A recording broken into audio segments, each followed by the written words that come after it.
Beirada é o disco de estreia da banda Varanda, vinda direto de Juiz de Fora. Formada por Mário Lorenzi na guitarra, Amélia do Carmo na voz, Augusto Vargas no baixo e voz e Bernardo Merri na bateria, a Varanda surgiu da amizade dos quatro e da troca que eles entendiam ter tocando juntos.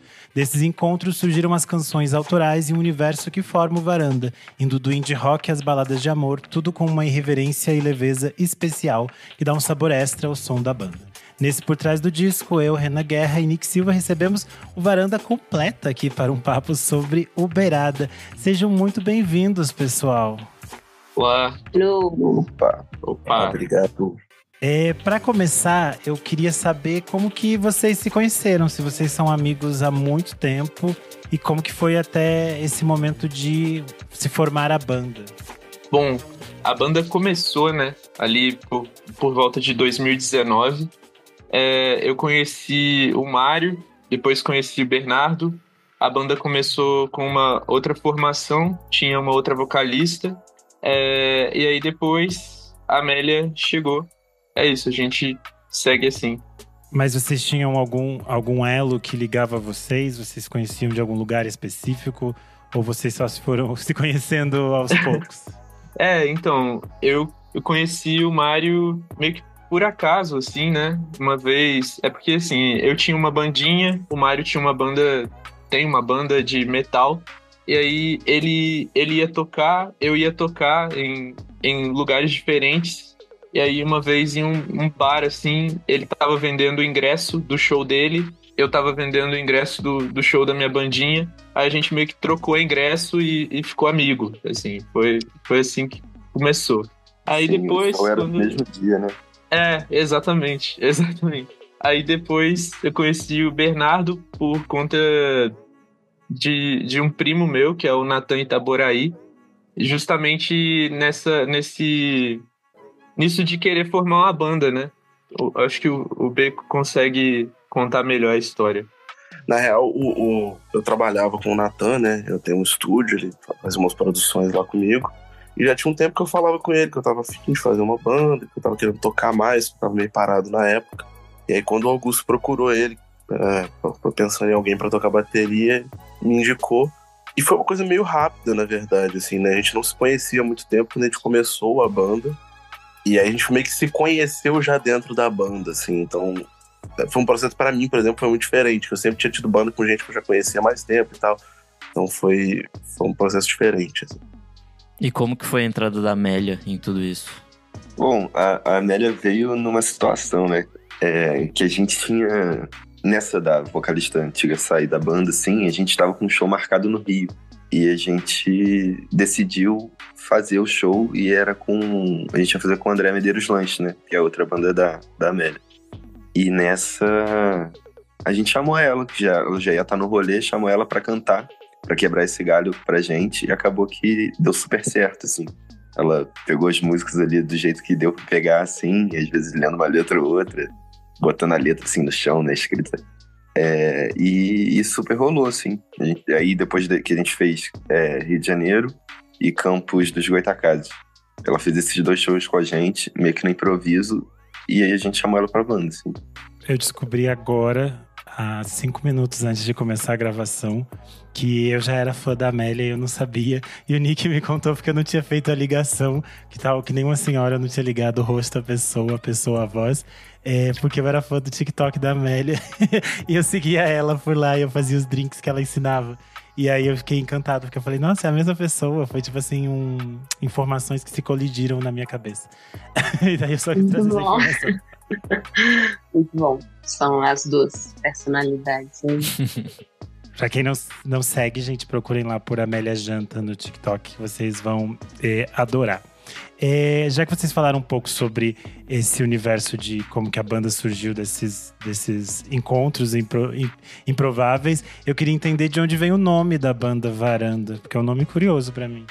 Pois é, esse lance do nome tem muita gente que pergunta e a gente sempre fica sem saber como dar uma resposta, porque meio que a resposta não existe, né, gente? Foi um nome que caiu e a gente achou assim, pô, combina bem com a banda, sabe? Combina bem com com o que a gente tá tocando de música e tal. Então foi um nome, assim como, né, esse lance dos encontros foi um nome por acaso. Sei lá, se vocês quiserem complementar aí com algum comentário sobre o nome.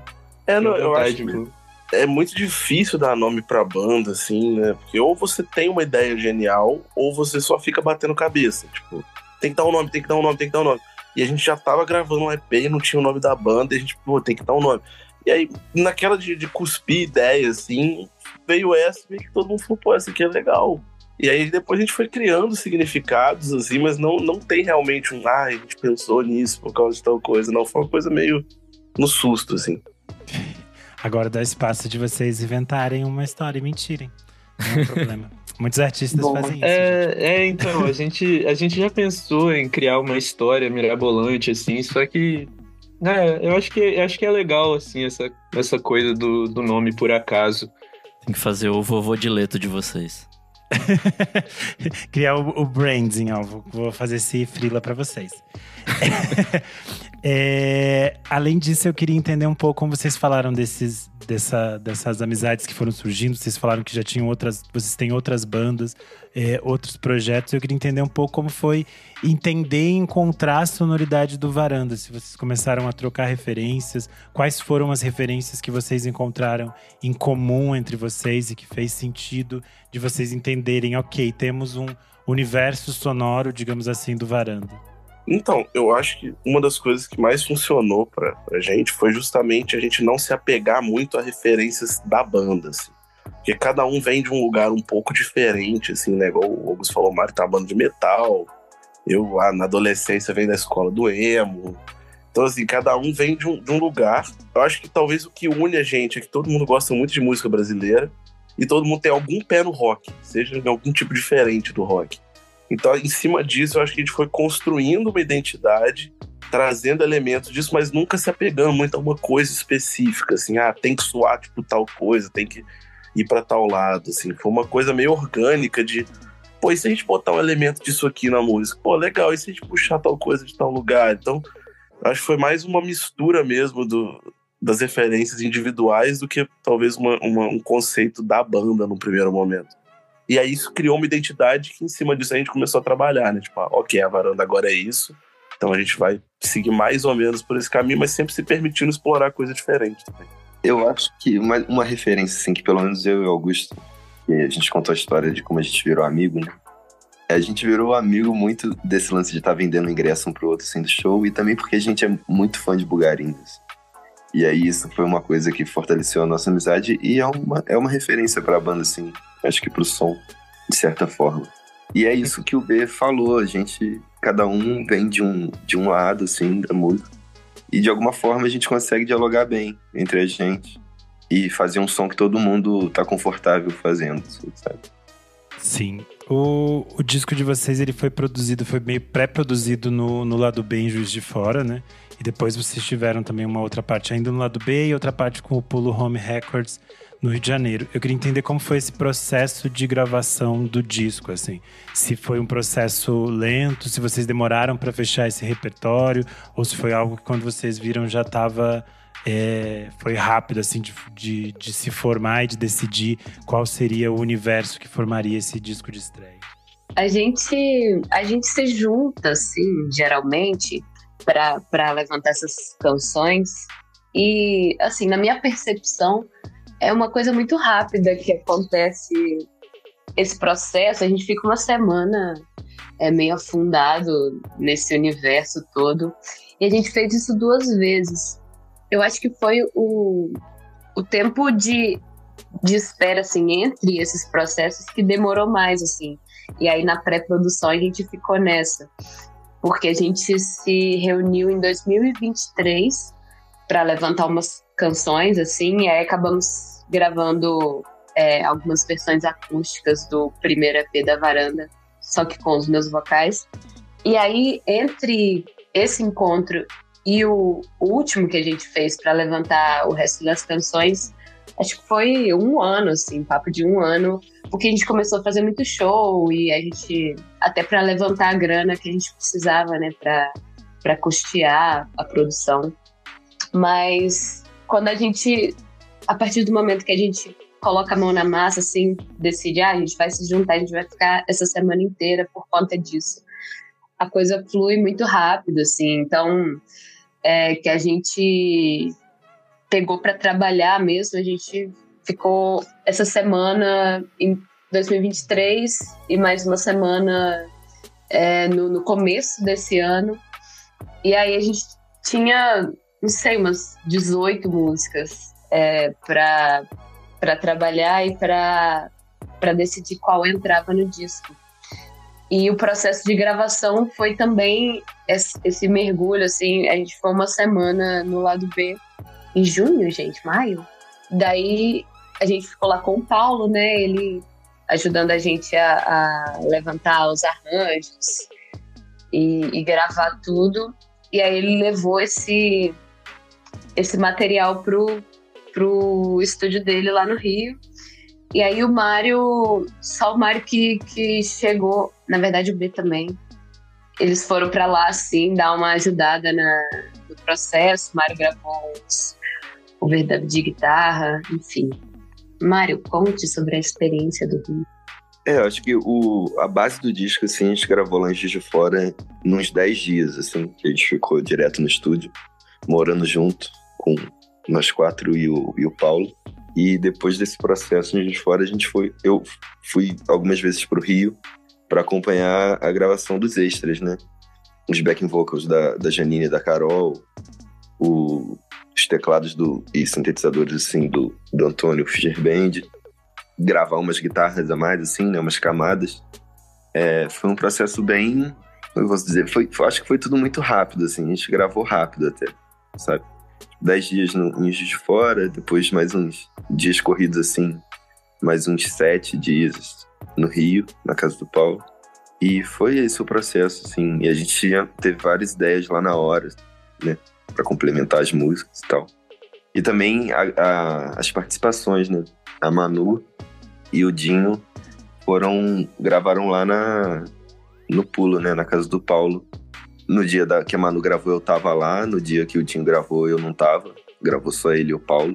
Meio que gravação, a gente acompanhando à distância, assim. E ficou do jeito que ficou aí, que vocês ouviram no disco, né? Eu quero saber também como que é pra vocês transportarem isso pra ao vivo, assim. Eu sei que vocês tocam bastante. E são músicas bem diversas, bem com timbres muito diferentes. Então eu queria entender como vocês conseguem transportar toda essa maluquice do disco pro palco. Pois nesses primeiros shows, os shows de lançamento do disco, show que a gente fez aqui em Juiz de Fora e o show que a gente fez em São Paulo, no Sesc, a gente chamou mais uma pessoa para a formação da banda, assim, né? Foi o Fioravante, o Pedro Fioravante, que é daqui da cidade. E ele quem fez os teclados e os sintetizadores. Então, tipo, a adaptação dos arranjos rolou dessa forma, né?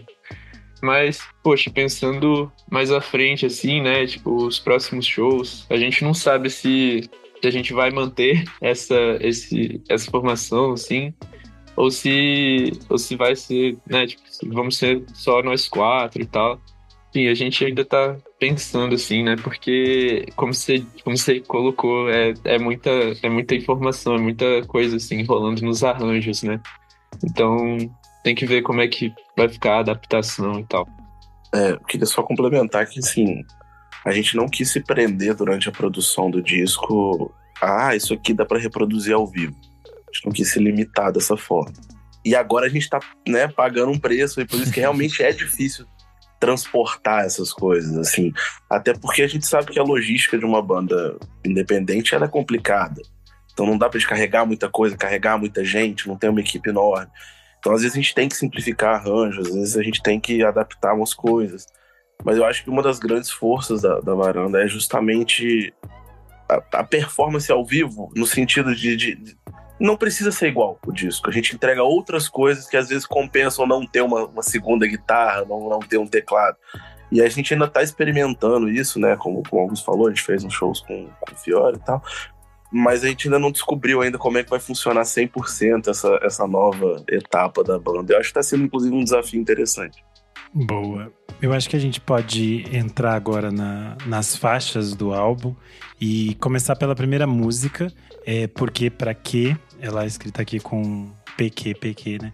Eu fico um pouco confuso com siglas, perdão. E eu queria entender um pouco como foi a escolha dessa faixa para abrir o disco, porque ela já é bem mais pegada, eu acho, que algumas outras. Ela é meio que uma abertura com o pé na porta, assim. Queria que vocês contassem um pouco sobre essa canção. Então, eu acho que é justamente isso, né? Dela chegar com o pé na porta.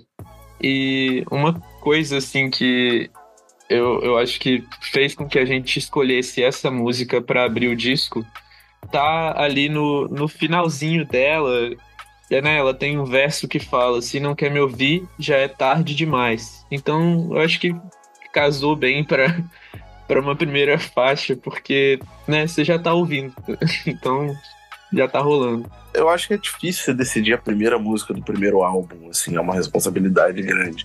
Mas ao longo desse processo todo, inclusive a gente decidir quais músicas iam entrar no álbum, a gente já foi experimentando ordem, assim, e foi meio que um sentimento geral, meio sem combinar, assim, de que essa música era uma boa primeira música. Então, já foi sendo construído, talvez até um pouco pensando nisso, uma vez que a gente sentiu que a onda era essa.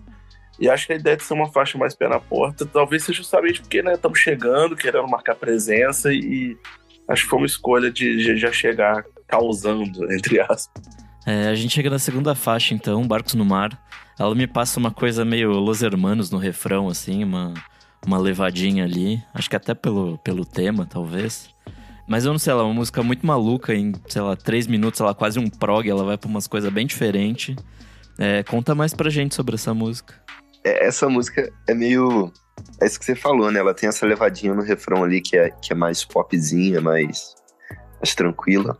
E no final tem, sei lá, um beat em 5, assim, que é caótico, gritaria e tudo mais. E fora as outras dinâmicas que tem na música, assim, eu gosto muito do segundo verso, que a gente agarra numa nota só e tem um backing vocal que faz uma harmonia doida. Enfim, é uma música que emenda bem com a primeira, assim. Acho que a Porque Pra Quê e a Barcos no Mar, elas se complementam bem, assim. Tem uma transição legal. E é uma música divertida, assim, de tocar, sei lá. Gente, pelo menos eu me divirto muito tocando. Também me divirto muito. Eu gosto dela, que ela também traz uma conversa, assim, com algumas músicas antigas da Varanda, assim, Mar Aberto. Até por ser o mesmo tema, mas pela levada também.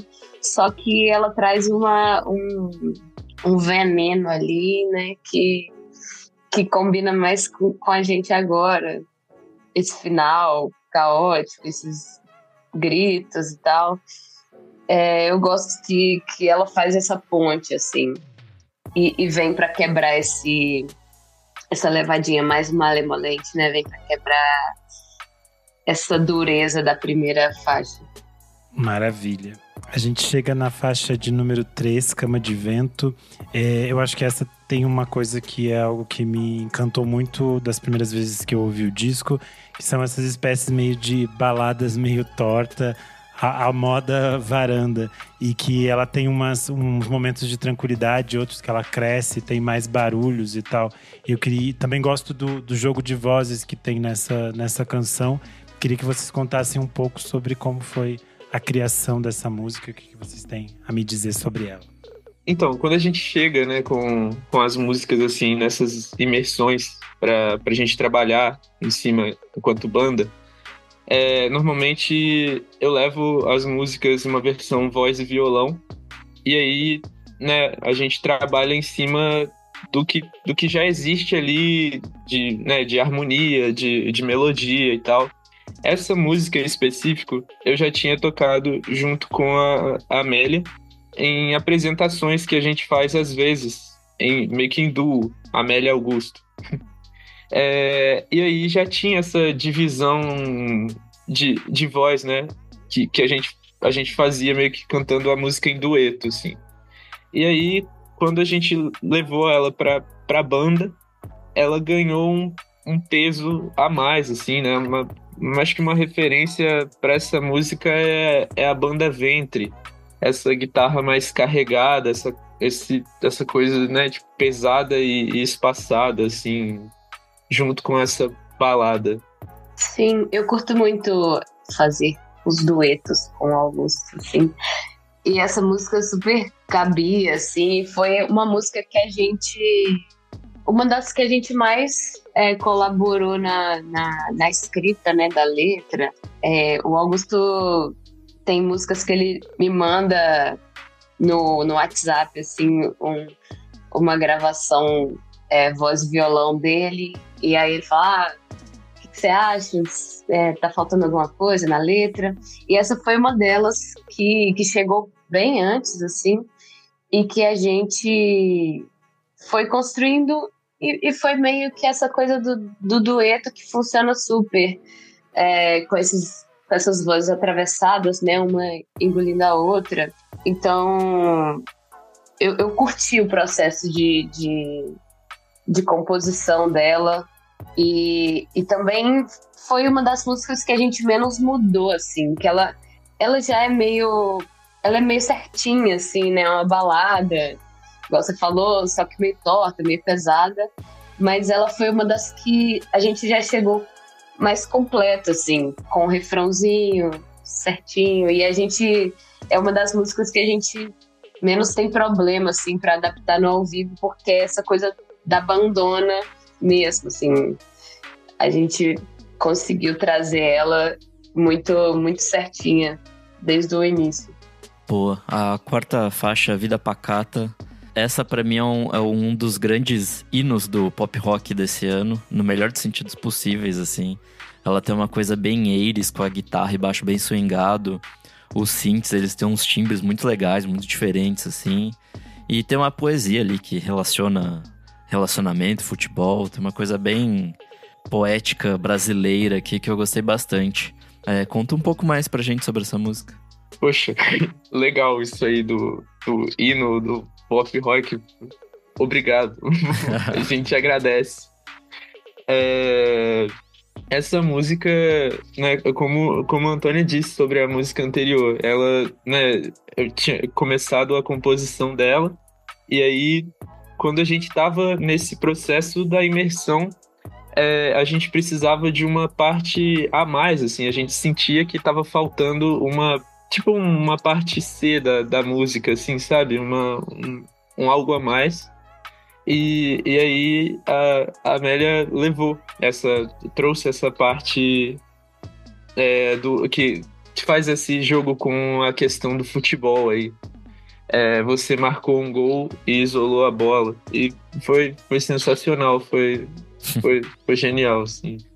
Eu ia falar que é engraçado como escolou muito e a música não chegou sendo dessa forma, né?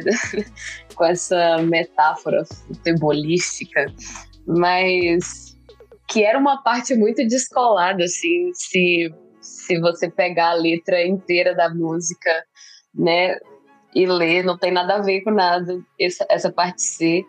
Só que, não sei, esse groove, essa malemolência dela, inclusive antes mesmo de propor essa letra, eu já imaginava uma partida de futebol, já tinha falado para eles que o clipe tinha que ser uma briga feia numa partida de futebol, assim, que tinha muita cara dessa onda, assim. E aí eu meio que pirei nessa letra Sua Casa em Copa, que ao invés de Copacabana, talvez fosse Copa do Mundo, fica meio dúbio. E aí trouxe essa coisa que colou muito, mas é engraçado que no começo era outra onda, assim. É engraçado como as coisas podem se complementar mesmo não tendo nada a ver. Eu só queria desviar da rota da composição para falar um pouquinho dos arranjos de produção, porque essa música tem uma coisa curiosa, que se eu não me engano ela foi uma das últimas músicas que a gente levantou o arranjo. E já tava uma coisa assim, já esgotamos as ideias. Aí eu meio tipo, e se a gente levar pra um lado mais disco, mais anos 80? Só que eu não entendo nada. Então eu propus isso na demo de uma forma muito de qualquer jeito. Mas aí quando o Paulo chegou pra gente fazer a produção pra valer mesmo, ele deu essa amarrada no arranjo, tirou umas coisas que não estavam fazendo sentido. E eu acho que isso fez ela ter essa cara tão característica, assim. Então começou meio como uma proposta meio aleatória e acabou virando a identidade sonora, assim, da música, que foi interessante. A gente chega à faixa de número 5, Você Mexeu Comigo, que tem participação da Manu Julian, que é da Pelados e tem vários outros projetos. Eu queria entender um pouco como surgiu essa parceria com a Manu, que vocês contassem um pouco sobre essa faixa, que eu acho que ela também tem esse caráter meio de balada, e ela vai para esse universo mais pop e tal. Amor! Então, eu e a Manu, a gente namora, né? Aí... Ah, eu não sabia! Fofocas do índio. Aí meio que, tipo assim, ela acompanhou, assim, o processo das músicas e tal. E não lembro como é que surgiu essa de, canta uma música no disco, assim. Tipo, e ela animou, assim, de cantar. E acabou que essa música tem tudo a ver, assim, né? Agora sabendo, tem bastante a ver. Com a voz, assim, dela e tal. O dueto que ela faz com a Amélia e tudo mais. E é uma música que mudou muito, né? Porque a base do arranjo dela é sintetizador, né? Assim, o que tem de guitarra ali é mais uns leads e uma base mais base de guitarra, assim, né? Não tem nenhuma frasezinha, nenhuma melodia muito complexa. E é uma música... É uma vibe bem diferente, assim, do que a gente vinha fazendo, assim, eu acho. Né? Porque tem muito sintetizador, que é um elemento que a gente não tinha usado antes. Tem a vozes femininas diferentes, assim, né? Que é uma coisa também que não tinha rolado. E é isso. Sim. É uma música meio noturna também. E eu acho que casa muito com a voz da Manu, porque ela tem esse grave, né? Ela é mais soturna. E é legal isso de ter um duo feminino que não tinha rolado ainda, né? Nas músicas da Varanda. Boa, a gente vai pra sexta faixa, que marca ali metade do disco, Bahia e Aviões. Eu acho que ela marca o segundo trecho do disco aqui. E ela baixa bastante o clima, assim, ela tem uma cadência mais pra baixo, ela é mais minimalista. E ela vai ganhando uns elementos aos poucos, assim, quase um sambinha old school, moderninho ali. Conta mais pra gente sobre essa faixa. Eu acho que essa faixa, ela segue bem, assim, né, nessa linha da Se Mexe Comigo. Que é uma música que também vai falar ali sobre amor, sobre romance, né? Só que de uma forma mais...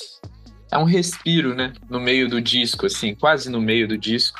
Essa música, ela teve um arranjo muito bem construído, assim, né? Tipo, eu acho que ela transmitiu muito bem o sentimento, assim, que ela passa, essa coisa que traz uma nostalgia, né? Tipo, uma música que fala sobre uma certa saudade, né? Monta uma paisagem, assim, dessa forma nostálgica. Eu acho que assim, falando de arranjo, né, dessa música e dos elementos que tem nela, é uma coisa muito diferente, assim, né? Eu acho. Tipo, a batera é uma dinâmica bem baixa, é violão, guitarra fraseadinha, sabe? 26 acordes. Tipo assim, tem 26 acordes na música, sabe? E foi acho que foi o maior desafio, assim, pelo menos pra mim. Sim. Que eu não sou muito dessa linguagem da bossa, do meio jazz, assim, que aparece bastante nessa música. Eu acho que, no geral, assim, foi bem desafiadora. Sim, ela é uma música difícil, que ela modula 2 vezes, assim, aí pra cantar, subir tons, assim, no meio da música. Mas acabou que ficou uma música linda, assim, né? O backing vocal do final ali, bonitaço, todos os sintetizadores, assim, que vem chegando. Ela termina muito bem, né? Eu acho que é uma música que é muito bem construída, assim. Sim. É engraçado que ela tá sendo uma das mais ouvidas, assim, e eu acho que faz sentido, porque ela é muito bonita e é muito redondinha e cheia de surpresas, assim, no meio dela. Então, é bonito de ver galera gostando, galera romântica, ouvindo o álbum. Boa. A gente chega, então, à faixa de número 7, Tempo, que eu acho que ela também tem alguma coisa ali atrás que é meio jazzy, alguma coisa assim. Eu gosto que essa letra tem esse universo meio que a gente vai descobrindo coisas a cada audição e tal. É uma letra muito interessante. Queria que vocês falassem um pouco mais sobre tempo. Acho que sobre a letra, daqui a pouco alguém vai poder te responder melhor, mas eu gosto muito de falar de arranjo, não tem jeito. Eu acho que essa música talvez seja uma das mais divertidas pra mim, assim, justamente pelas propostas de arranjo, de groove dela, assim, essa dinâmica, né? Ela fala de tempo e ela tem momentos que o tempo é mais acelerado e momentos que o tempo se arrasta um pouco e tal. E a letra joga com isso também, então acaba que ela se torna uma música realmente com muitas coisas pra você ir percebendo, assim, até que ela deságua naquele instrumental maluco, assim, com aquele solo de guitarra e de teclado. Então, assim, eu acho que essa música ela é a música mais, assim, viagem, assim, do disco, talvez, no sentido de maluquice, mas não maluquice de barulheira, maluquice de onda, assim. E aí acho que acaba que a letra funciona, ao mesmo tempo que essa é uma música, tipo, você consegue curtir a música inteira sem prestar atenção em nada da letra, e aí depois quando você presta atenção na letra, você fala, tem isso aqui ainda pra sacar e tal. Eu acho que é uma onda bem interessante, assim. Continuando, assim, nessa onda do arranjo, eu gosto muito dos timbres, assim, dessa música. Eu acho que eles são muito interessantes, tanto de guitarra quanto de sintetizador, assim. Enfim, né? O Cassiotone com um pedal de wah-wah, de alto A, de baixo, assim, ligado. E, sei lá, um fast face clone em linha, assim. É um bagulho doido que soa bem, assim, né? Como o B disse, esse lance do arranjo casa muito bem com o que a letra, né, transmite, assim. A música fala do tempo, fala de tempo, né? E monta uma paisagem que é justamente o tempo passando, né? Então, eu acredito que a forma com que a gente montou o arranjo, essa forma, esse groove, esse solo meio torto da guitarra, os timbres dos sintetizadores, do Cassiotone, tudo isso casa muito bem com a letra, assim. Boa, a gente chega na 8ª faixa, Topo dos Prédios. Essa talvez seja a minha favorita do disco, que eu gostei bastante dela. E eu não sei, ela começa com uma coisa bem singela e vai ganhando peso, vai ganhando camada, vai ganhando coisas ali ao longo da faixa. E ela tem um contraste muito bonito entre a letra, né? Que parece flutuar ali por cima dos prédios. Mas também é uma cidade bem cinza, bem ruidosa, bem... Enfim. Conta um pouco mais pra gente sobre essa faixa. Essa é uma das mais lindas. Fala aí, Augusto, pra gente sobre a letra. Gosto muito. Poxa, essa letra, ela, na verdade, assim, né? Apesar do que você falou, assim, falou sobre o que te passa, assim, essa questão da cidade meio ruidosa, essa parada. A letra, ela foi feita mesmo, assim, um momento de bastante tranquilidade, assim, né? Justamente um domingão, fim de tarde. Poxa, eu lembro o momento exato, assim, que a inspiração, assim, esse lance da música me baixou, assim. Foi um dia que eu, Mário, Antônia, Amélia, né? Eu falo Antônia, mas é Amélia, Maria Antônia, né? O nome da Amélia. A Manu e minha namorada, a Júlia, a gente tinha ido a um bar aqui da cidade, que é o Bar do Léo, e a gente veio descendo, assim, andando pela rua, voltando no fim de tarde de um domingo. E aí, poxa, eu fui olhando, assim, né, o momento, a Manu e o Mário juntos, assim, eu achei aquilo tudo muito bonito. E aí começou, assim, né, essa letra parte daí, parte de um momento de muita tranquilidade. E aí eu acredito que ela tenha realmente essa coisa crescente que vai ganhando cada vez mais força, assim, justamente para falar, né, de paixão, de amor, assim, nesse lugar. E aí, em relação ao arranjo, uma coisa que eu gosto bastante nela é que eu gravei um baixo normalzão e gravei um baixo de arco. Isso foi uma coisa maneira, assim, uma coisa da hora, assim, da produção lá, do momento do estúdio. E a gente queria usar o baixo com arco e casou perfeitamente, né, nessa música, para dar mais peso. E ao vivo a gente faz, o Augusto faz esse arco aí ao vivo. Baixa o Frank Zappa nele, ele coloca o arco, assim. Maravilha. A gente chega à faixa de número 9, Desce Já. E aqui tem a participação do Dinho Almeida da Bugarins. Vocês falaram anteriormente que a Bugarins é uma referência para alguns de vocês muito importante. Eu queria saber como foi que vocês chegaram até o Dinho, como foi essa troca. Vocês falaram antes que a gravação foi feita à distância, né? Mas eu queria entender um pouco como rolou esse encontro. Eu não sei muito bem assim, como é que rolou, mas no nosso primeiro EP, quem fez a mix foi o Bank, né? Então a gente já tinha um contato, sim. Ele, enfim, tem participação numa faixa e tal. A gente já tinha um contato com a galera da banda. Aí nessa a gente tava procurando assim, pô, a gente podia ter mais um feat, assim. A gente começou a levantar alguns nomes e apareceu o nome do Dinho. E a gente falou, pô, ele cairia muito bem em Desce Já, assim. Acho que é a música perfeita. Eu acho que o jeito que a gente levantou ela no estúdio tem tudo a ver, assim. Tem uns acordes, assim, que ele usa e tal. E aí a gente falou, pô, vamos chamar ele na doida, assim, sabe? Meio que, pô, cara, a gente tem essa música aqui, o que você acha de tocar? E foi até a Stephanie, nossa produtora, assim, que entrou em contato, que ela é mais desenrolada, assim, pra falar com as pessoas. E ele topou, curtiu pra caramba a música. Ele já conhecia o Paulo também, né? Eles são conhecidos e tal. E, pô, super rolou, assim. Ele se amarrou. Gravou guitarra também nessa música, tem nomes de guitarras que são dele, aquelas mais afundadas de reverb, assim. Eu lembro que na primeira vez que a gente levantou essa música, ela era super diferente de como ela ficou, mas ela era pro lado mais psicodélico, assim, que a gente tinha, e conversando um pouco com o Levi Vem também, eu lembro que eu fazia aquele vocalizezinho no final e ficava um tempo agarrada nisso, e a gente brincava que isso é a cara do Bugarins, essa música. E mesmo ela tendo mudado muito, assim, da ideia inicial de que ela surgiu, ainda assim a gente enxergou que cabia e ficou massa pra caramba, assim. Eu lembro que era uma sementinha inicial desde o começo da música, assim. Aí ela passou por tanta coisa, mas foi legal que a gente seguiu nessa onda. E o Dinho é foda. Foi muito legal tocar com ele também ao vivo. Essa aí, Relâmpagos. Bom, então a gente já emenda em Relâmpagos, que é a 10ª faixa.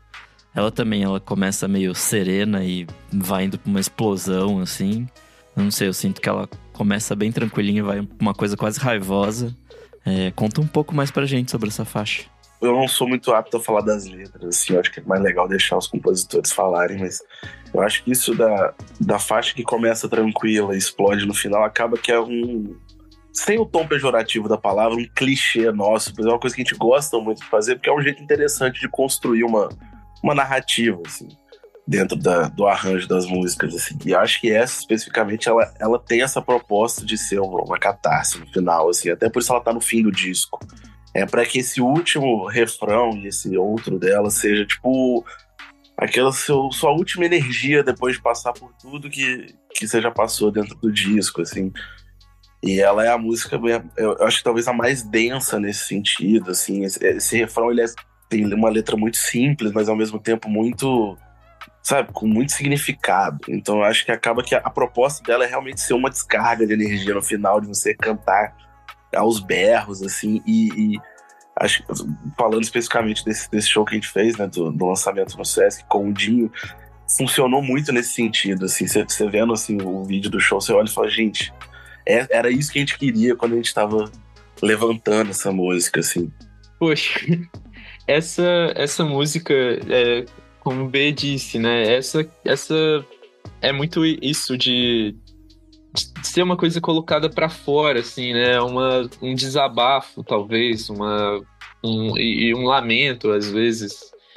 Normalmente, as nossas músicas, elas explodem nessa coisa, assim, tipo, uma coisa talvez mais agressiva, um momento, tipo, de êxtase, assim, né? Essa não, é uma parada, assim, talvez a explosão aconteça no momento mais triste, né? Tipo, é bem diferente, assim, esse contraste entre o momento mais alto e porrada do arranjo com o que é dito na letra, né? Tipo, essa é a música mais triste do disco, assim.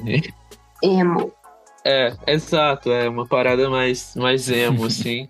E ela começa, né, tipo, calminha ali, falando, né, tipo, mais uma vez, construindo uma paisagem, relâmpagos clareiam o chão.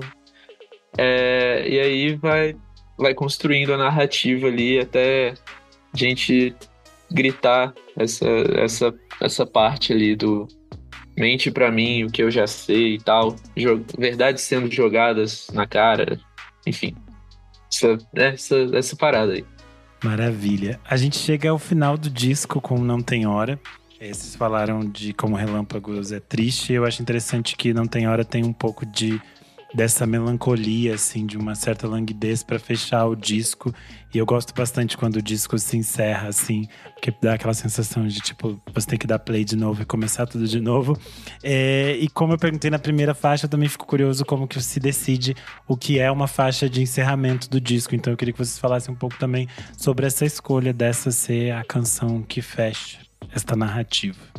Acho que ela tem essa melancolia, mas ao meu ver, assim, é uma melancolia muito otimista. É uma coisa que você está sempre olhando para frente e não necessariamente com muitas das ansiedades que foram cantadas ao longo do disco, né? Ela tem uma coisa de, peraí, vamos então respirar, mastigar isso tudo que foi sentido e vamos olhar para frente porque ainda tem muito caminho. E, assim, ao meu ver, ela podia terminar num fade infinito e seguir para sempre aos nossos passos, aos nossos passos, aos nossos passos. E eu acho que é uma música perfeita, assim, para continuar essa história e para encerrar essa história que a gente contou, né?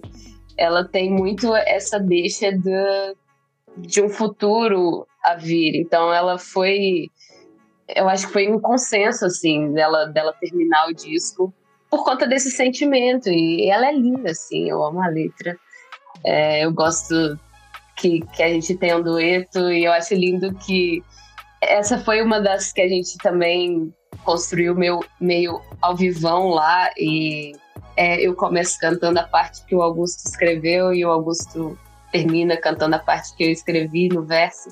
Então eu acho que é muito bonito, assim, como a gente construiu ela como banda e como ela deixa, assim, essa cama pro futuro e não necessariamente um futuro que vem carregado dessas ansiedades de antecipação, assim. A gente tá feliz com o que foi e tá esperando o que virá mais tranquilos. Isso aí, a Amélia colocou perfeitamente, assim, o que eu sinto também em relação a essa música. Eu acho que essa música é minha música favorita, assim. Desde quando, né, a gente fez, assim, eu pensava que ela tinha essa cara de uma música que encerra um ciclo, sabe? Uma música de fim de disco, assim. Porque ela encerra justamente dessa forma otimista, assim, né? Uma forma que traz uma esperança, assim, né? Ao que vem e tal. É isso. Não Tem Hora, uma música muito bonita mesmo. E tem esse lance de eu cantar a parte que a Amélia fez e ela cantar a parte que eu fiz, enfim. Construir o dueto dessa forma também é muito legal. Eu queria só fazer um comentário rápido, porque já falaram muito bem aí, mas a gente fala de paisagens às vezes, né? Eu enxergo muito essa música como aquele raiozinho de sol depois da tempestade, assim, sabe? Aquela chuva densa, assim, aí ela passa e começa a ter um pouco de sol, e aí você olha e fala, vamos lá, sabe? Eu vejo ela um pouco dessa forma, eu acho que isso funciona bem pra encerrar um disco, justamente por causa disso que o pessoal falou. Fecha um ciclo e dá abertura pra começar um novo. Maravilha. E a gente fecha um ciclo aqui, porque encerramos o nosso episódio. Eu só tenho a agradecer a presença de vocês. vocês terem topado conversar com a gente, contar um pouco mais desse universo do disco de estreia de vocês. Deixo esse espaço para que vocês convidem as pessoas a escutarem o disco nas plataformas, seguirem vocês nas redes sociais, todo aquele serviço. Ouçam Beirada no Spotify, com todas as plataformas de música. Sigam a Varanda no Instagram, @varanda.musica. Enfim, muito obrigado pelo espaço. Muito obrigado, né, por deixar a gente falar aí um pouquinho sobre cada música. Poxa, eu achei muito divertido, assim, essa conversa. Agradecemos. Não, avisar pro pessoal do Rio de Janeiro que a gente deve estar em outubro e de São Paulo que a gente está em novembro. Acho que é importante falar isso. Aí as datas certinhas vocês conferem no nosso Instagram também. E dizer que eu agradecer também pela oportunidade, que é muito bom falar sobre música. Vamos seguir, né? Falando sobre música. Um abraço, viu? Foi legal pra caramba. E espero que quem esteja ouvindo por aí com vontade de ouvir nosso álbum, dê a nós os seus ouvidos atentos. E acompanhe lá, que a gente gosta muito de tocar ao vivo, como já foi dito. Então a gente tá sempre topando os maiores rolês, assim. A gente quer rodar muito com o Beirada ainda. É isso, gente. Valeu pelo espaço. Eu sempre ouço vocês. É divertido agora, tipo, conversar com vocês, assim. E vambora. Tocar por aí, gravar mais disco. E é isso.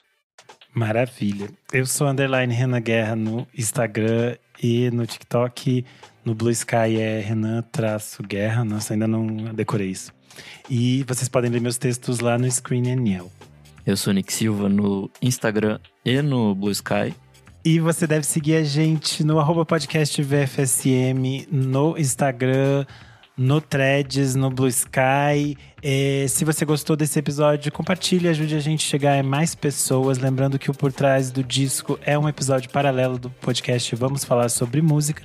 E você pode apoiar o nosso trabalho no apoia.se/podcastvfsm. A partir de R$5 você participa do nosso grupo fechado para apoiadores no Telegram. Você recebe esses episódios paralelos com muita antecedência e você também participa de algumas das nossas gravações ao vivo. É isso, mais uma vez, muito obrigado e até a próxima. Tchau, tchau.